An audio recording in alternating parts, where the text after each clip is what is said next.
What's up, everybody? It's the Cody Porter Sports Show, Season 2, Episode 2. And now look, last week in my short little reel, my video, my TikTok, I said that Week 0 was more symbolic, more representative than anything else. It was just the start of college football, a time to get happy, but I didn't really expect anything to really happen. And man, if you're a Florida State fan or a Georgia Tech fan, it was a whole lot more than symbolic.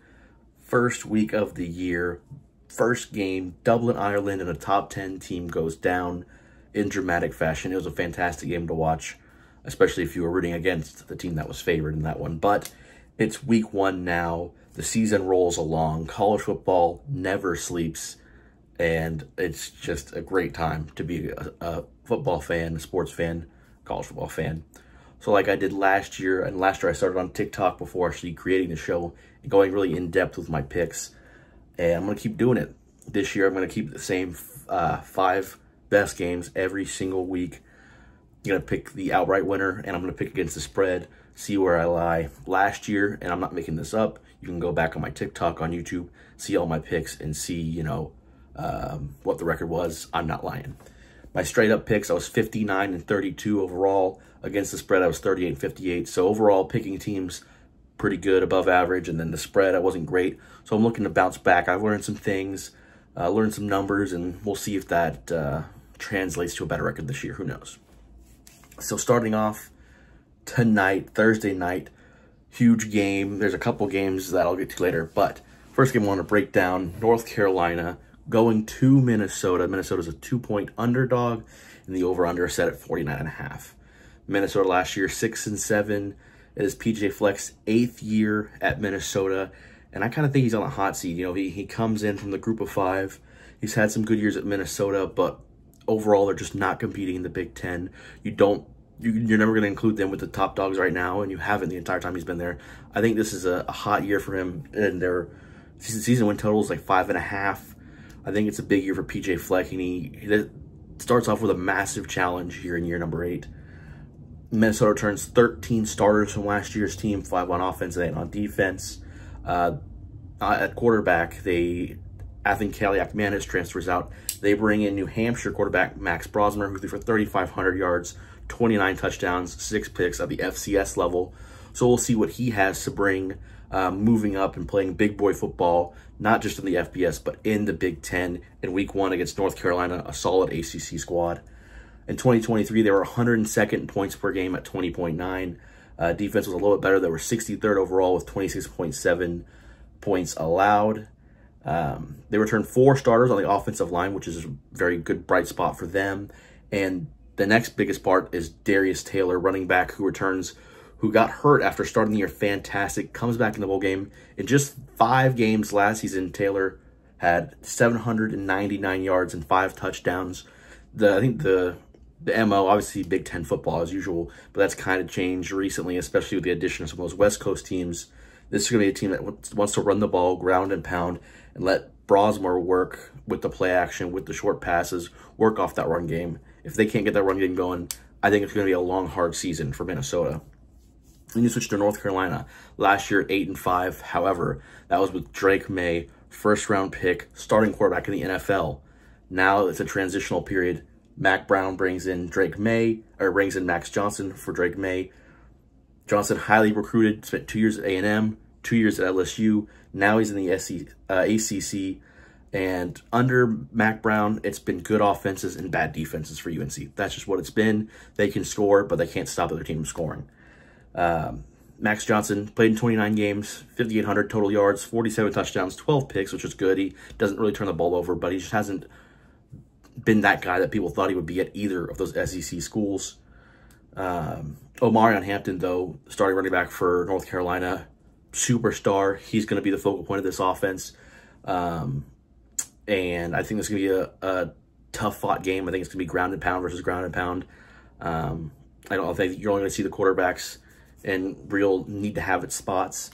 I think Max Johnson gets a little more opportunity just because of his history playing in bigger games than Brosmer, but I think it's going to be a game that is fought in the trenches.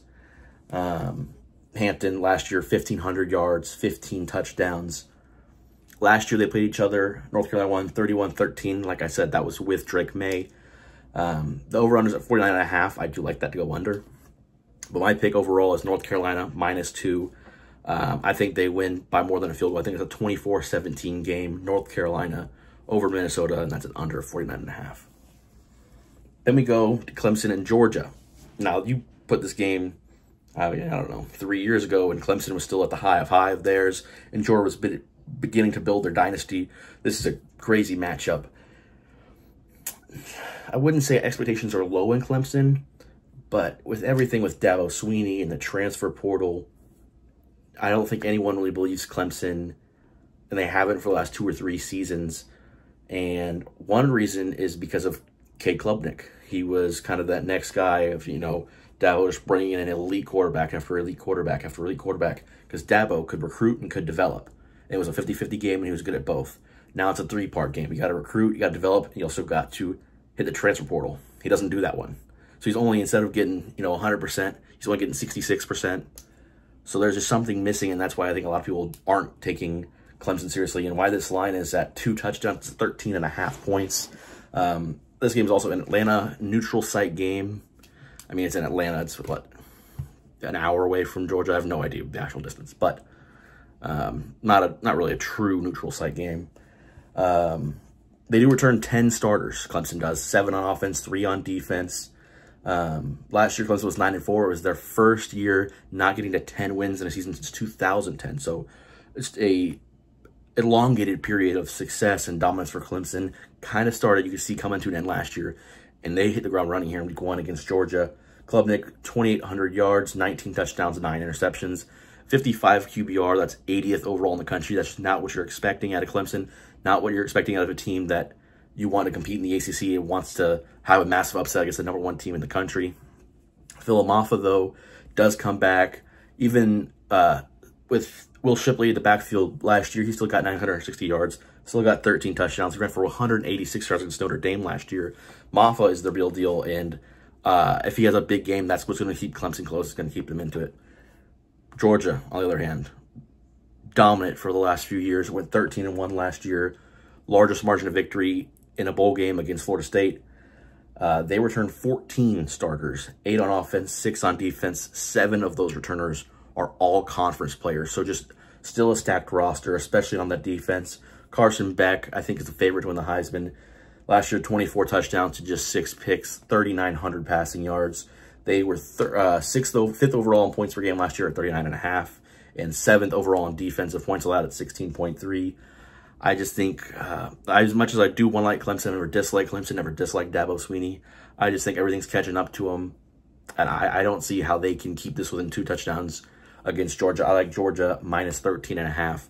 If you get to like 2.5 scores, if you get to 16.5, 17.5 at decent odds, I'd take it maybe. But it's going to be a tough grind for Clemson to keep this close with just disparity in talent, especially on the defensive side of the ball. The transfer portal is just catching up to Dabo. Moving on, Penn State at West Virginia. And if West Virginia fans, the state of West Virginia, they're convinced that this is their year. They are going to beat Penn State week 1, a top 10 team, 8th overall. West Virginia, Morgantown is excited for this week. They're going crazy. The Pat McAfee show is going to be there Friday. Big 10, big noon kickoff, whatever their show is going to be there on Saturday. It's going to be an electric environment. I think it is going to be a wild environment. I think if you can get it somewhere, a special team score, I think West Virginia is going to be crazy. Last year, Penn State was 10-3. They returned 15 starters, which is a lot. 8 on offense, 7 on defense. And they returned Nick Singleton, who, if you play college football 25, he's a beast. They returned Katron Allen, his running mate in the backfield, and then Drew Aller, who sliced and diced against West Virginia last year, throwing for 325 yards. Even though their MO typically is run the ball, is pound the rock. Last year against West Virginia, Aller was throwing the ball all over the yard. Last year, 34 points per game, allowed 14. That was 15th best offense, 3rd best defense. And Aller obviously kind of lacks some weapons outside of the backfield when you look at his receivers. Julian Fleming does come along, highly recruited, highly talented. I don't think his talent is dismissed anywhere. He's never gotten any playtime at Ohio State. because of how many people were above him, how many elite receivers were above him. So that definitely looks like an improvement for Aller. But then look at West Virginia. Like I said, it's going to be a crazy home field advantage. It's Neil Brown's 6th season. Last year they were 9-4 after I think Brown probably started the year on the hot seat. They ended up with a great season. They returned 13 starters, 8 on offense, 5 on defense. And Garrett Green last year really turned it on. A true dual threat quarterback, 2,400 total yards, passing yards actually, 772 rushing yards, 16 passing touchdowns, 13 rushing touchdowns. He did struggle against Penn State last year, but that in Happy Valley, in Penn State, this one's at home. He's going to have the home field advantage. It's going to be crazy. I think Garrett Green has a great game, and I think he has a great season overall. I just think his running and passing ability is superb. They return all, or not, they don't return, but all 5 of their offensive linemen had 375 plus snaps last season, which is just fantastic, highly experienced offensive line. They were 47th in points per game at 29.4, 66th in defense at 26.9, but they were 89th against the run. And like I said, Penn State didn't pound the ball as much last year. Drew Aller really got to air the ball out against West Virginia. But if they do decide to run, West Virginia's going to have to bow up and be a lot better than they were last year because Singleton and Allen are superstars in that Penn State backfield. To win the game outright, I do like Penn State, but I think it's a close game. I think that's because of this being a home game for West Virginia. Spread-wise, I like West Virginia +8. You get a little more in a touchdown. I think the final's right around that 28-21 total. So it's a 7-point game. It could be even closer. This is going to be one to watch for sure. I think this is going to be a fantastic game. Moving on, Notre Dame goes to Texas A&M. Texas A&M is a 3-point favorite, and the over-under is set at 46.5. Marcus Freeman in his 4th season as the head man at Notre Dame. They went 10-3 last year. They returned 8 starters, 5 on defense, 3 on offense. They were 8th in points per game and 9th in points allowed last year. Really balanced team, offensive, defense, top 10 in both. But I feel like they were kind of that typical Notre Dame team, maybe a little lower. They won the games they were supposed to, but you weren't that afraid of them. I think they're going to be better, a bit better this year. I'm pro Riley Leonard. I'm a Riley Leonard fan. I think he's going to do great at Notre Dame. 4,400 total yards, 24 touchdowns, 10 picks, 1,200 rushing yards, 19 touchdowns at Duke. Obviously, those aren't amazing, jump off the page numbers. Struggled with foot injury last year, had 2 surgeries on it, I believe. If he comes back, if he's fully healthy, he's going to have a great year. Notre Dame's going to have a great year. It's really going to depend on the health of Riley Leonard. They don't have much experience on the O-line, so that's kind of where you look for Riley Leonard to use his feet as he's shown he can do.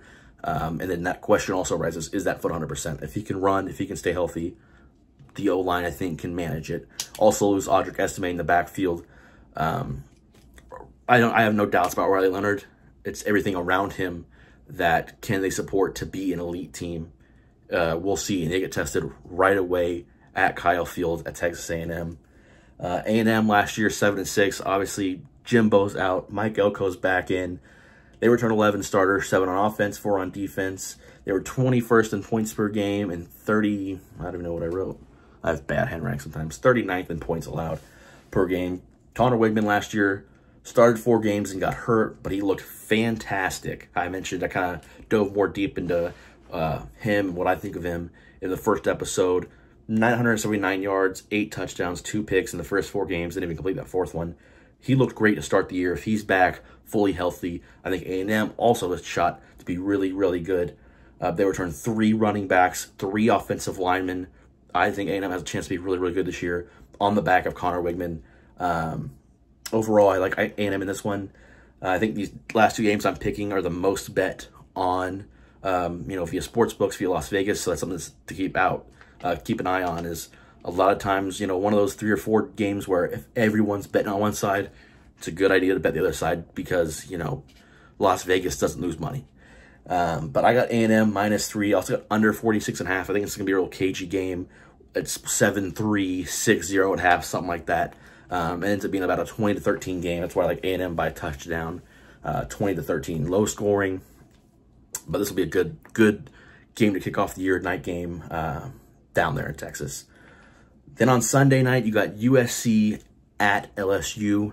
Neutral site game in Las Vegas. It's a bit closer to USC, so I think it's interesting that LSU is the designated home team.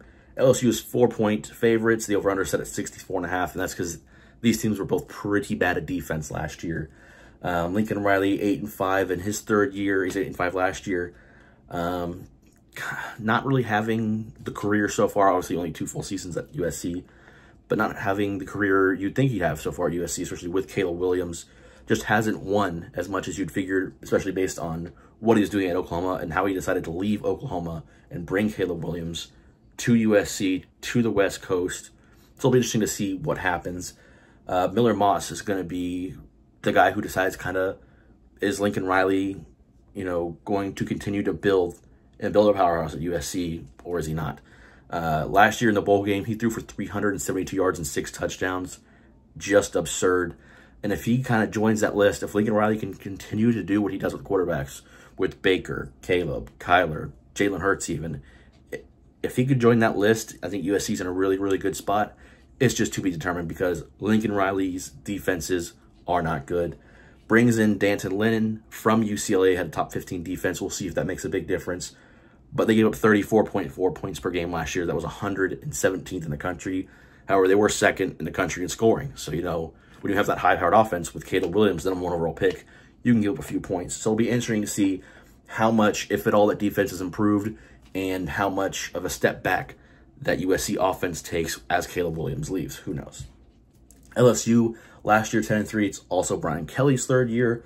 They returned 12 starters, 6 on each side of the ball, 3 of them being all-conference. They scored 43.3 points per game, the most in the country. Again, not a great defense, not as bad as USC's. They were 86 in the country at 29.5.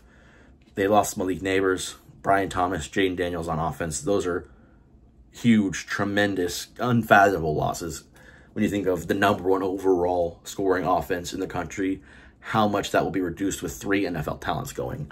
Garrett Nussmeier also had a fantastic bowl game last year for LSU. He threw for 395 and 3 touchdowns. So this is kind of a game of unproven quarterbacks with a lot of hype. And if they're going against bad defenses, it might be a showcase to see what these young guys really bring to the table. And if they can be, the top guy at USC in the Big Ten and a top guy at LSU in the SEC.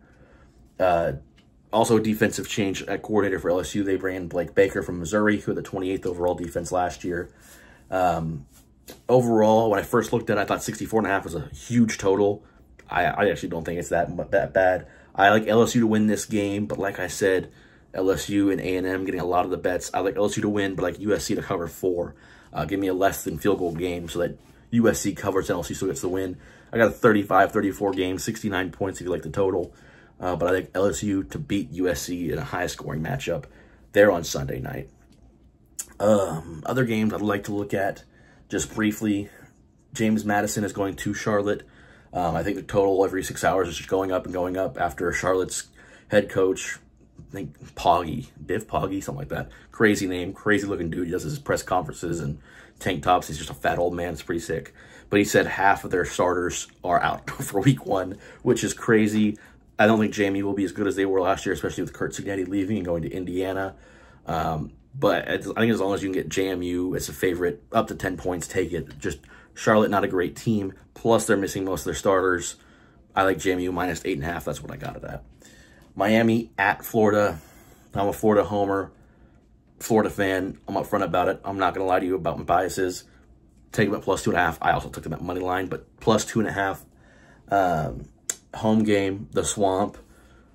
I think when people go a long time without playing in the Swamp, they forget about how tough it is. I mean, you ask any SEC coach, any SEC quarterback, and any quarterback or coach to just go into the Swamp. Even on down years, Florida fans show up, and it is just a crazy environment. I just don't think Cam Ward is that elite. I think as long as Mertz made even a marginal increase from last year when he had a career year at Florida, I like Florida this one. Home field advantage. I think Miami's a little overhyped. Give me Florida. Then Coastal Carolina at Jacksonville State. Jacksonville State's first year in the FBS last year was a success, going to a bowl game. They're 2.5-point favorites. I like them to win by closer to a touchdown, so I like Jacksonville State, 2.5. Other games to watch tonight, Thursday, you got the #2 ranked FCS team, North Dakota State, going to Colorado, who's a 10-point favorite. You also have #1 ranked FCS team, South Dakota State, going to Oklahoma State, also 10-point favorites. Those are just great. You don't always see the elite FCS teams going in and playing the FBS. And when you do, they're not teams with as high expectations maybe as Oklahoma State, not even expectations for Colorado, but as high media following. So that, I mean, if either of the Dakotas win either of those games, it is going to be crazy, especially, I mean, if Colorado loses that game, social media is going to be a fun place to be. Friday night, TCU at Stanford. TCU's 9.5-point favorites. I think it'll be a good game. I'd like it to be a little closer than that, it being on the road, but I do think TCU gets the job done. I think that'll be a fun game to watch. Then on Monday, there are a Monday night game for college football. Boston College travels to Florida State, to Doak Campbell. Florida State's 15.5-point favorites, 2 touchdowns. Boston College kept it close last year, and Haynes King just ran all over. Georgia Tech as a whole ran all over that Florida State defense. We heard that Florida State's bread and butter this year is going to be the trenches, going to be the O-line, going to be the D-line. It was not in that first game. It'll be interesting to see if it is a clear improvement here in week 1 from week 0. I expect it to be even solely just because they're at home. Obviously, by sound and fan-wise, it seemed that they had an advantage in Dublin, but they still had to travel, you know, however many hours over there. It'll be interesting to see. I don't think Florida State covers, just because I think Thomas Castellanos is good. He's a good quarterback, is dual threat. It'll be interesting just to see what Florida State does. If they really, really bounce back and show, hey, we were on the road in a foreign country, that's a fluke loss, or are they just not as good as we think they are? Who knows? But let's go and recap my 5 picks this week. They'll go against my total for the year. I like North Carolina to beat Minnesota, and I like them -2. I like Georgia -13.5 over Clemson. I like West Virginia +8, but I like Penn State to win that game in a crazy, crazy game. Morgantown. Notre Dame at Texas A&M. I like A&M -3 and the under in that one. USC at LSU. I like LSU to win it in Las Vegas, but USC to take that +4. Those are my picks. It's week 1. It's time to be excited. We got an entire slate Thursday, Friday, Saturday, games on Sunday and Monday. College football is back. It's the Cody Porter Sports Show. I'll see you next time.